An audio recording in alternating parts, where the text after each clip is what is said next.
Indubatin mabjitu lamasa anabjecha solauni gasa anabjecha malauni gasa maftalisi najitu aisa Indubatin mabjitu lamasa anabjecha solauni gasa anabjecha malauni gasa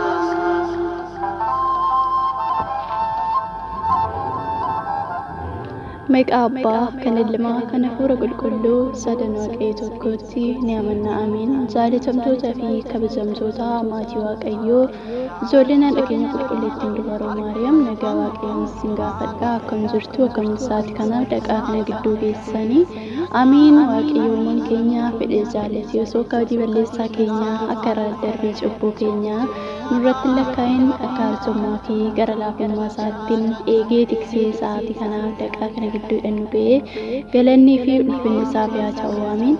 Maqaa isaa yaamnee maqaa Yesuusaa kan biraa dhiisuu hin dandeenye kan biraa dhiisnis hin beekne qulqulleettii qulqullootaa haadha saba hundaa obboleettii ergamoota haadha keenya qulqulleettii dubroo Maariyaamiifis galanni ulfinni teessoo haaraa marsee isheef yaa ta'u akkasuma ergamoota Waaqayyoo akka hojjaa kaangoo isaaniitti galanni ulfinni ol samii irratti yaa ta'u amiin.